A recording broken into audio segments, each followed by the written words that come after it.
আসসালামু আলাইকুম। বাংলাদেশ বিমান বাহিনী আয়োজিত আজকের এই আকাশ বিজয় মহড়া অনুষ্ঠানে আপনাদের মাঝে উপস্থিত হতে পেরে আমি অত্যন্ত আনন্দিত।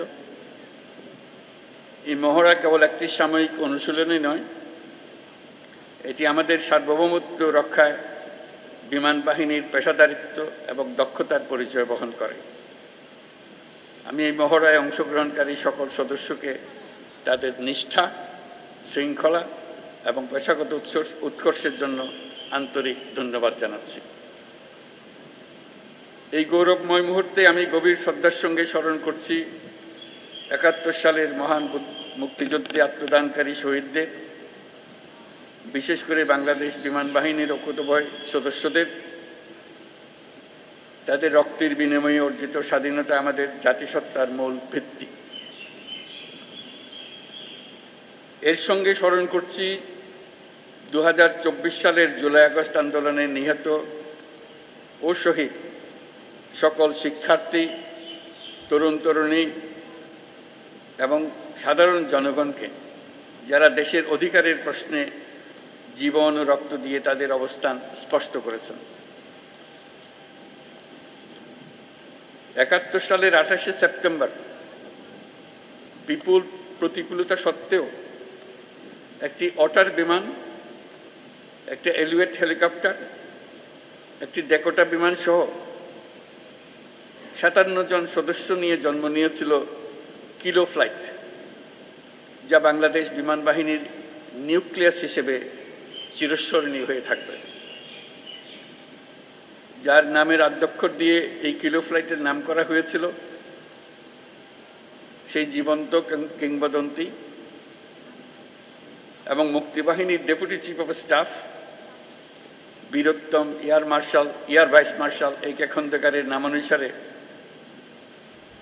সম্প্রতি এই বিমান ঘাঁটির নামকরণের মাধ্যমে আমরা তাকে প্রাপ্য সম্মান দেওয়ার চেষ্টা করেছি। বর্তমান বিশ্বের দ্রুত পরিবর্তনশীল প্রযুক্তির সাথে তাল মিলিয়ে চলার জন্য আন্তর্জাতিক মানসম্পন্ন প্রশিক্ষণ ও অনুশীলন অপরিসীম গুরুত্ব বহন করে।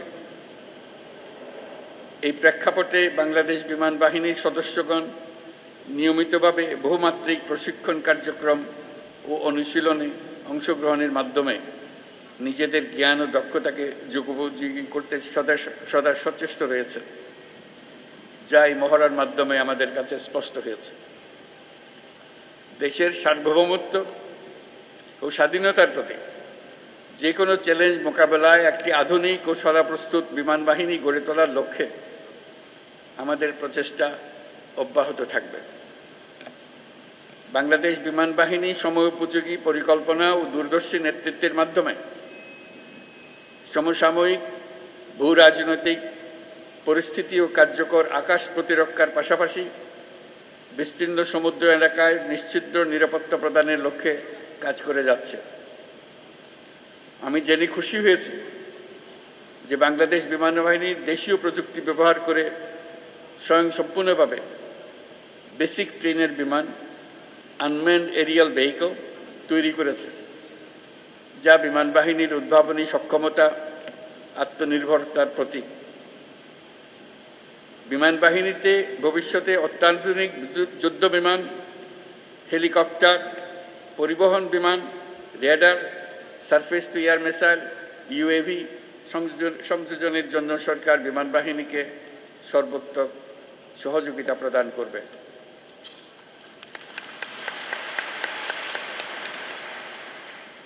আজকের এই অনুশীলন বাংলাদেশ বিমান বাহিনীর আত্মবিশ্বাস, প্রস্তুতি এবং অর্পিত দায়িত্ববোধের বাস্তব রূপায়ণ। এই জন্য আমি আবারও আপনাদেরকে ধন্যবাদ জানাচ্ছি। এছাড়াও আমি বর্তমানে দেশের বিমানবন্দর সমূহের সুষ্ঠু পরিচালনা ও নিরাপত্তার দায়িত্বে নিয়োজিত বিমান বাহিনীর সদস্যদের ধন্যবাদ জানাচ্ছি। পরিশেষে আমি বিমান বাহিনীর সকল সদস্যদের প্রতি যুগোপযোগী ক্ষমতা অর্জন, দক্ষতা অর্জন এবং পেশাগত কারিগরি সক্ষমতা বৃদ্ধির প্রতি অব্যাহত মনোযোগ বজায় রাখার আহ্বান জানাচ্ছি। দেশপ্রেম ও পেশাদারিত্বেই আগামী দিনের নিরাপদ ও সমৃদ্ধ বাংলাদেশ গড়ার মূল ভিত্তি। আমাদের সকলের ঐক্যবদ্ধ প্রচেষ্টায় আমরা একটা নিরাপদ, উন্নত ও শক্তিশালী বাংলাদেশ গড়ে তুলব ইনশাআল্লাহ।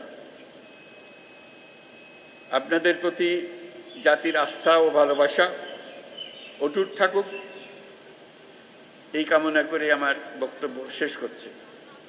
মহান আল্লাহ আমাদের সহায় হোক। আল্লাহ হাফেজ।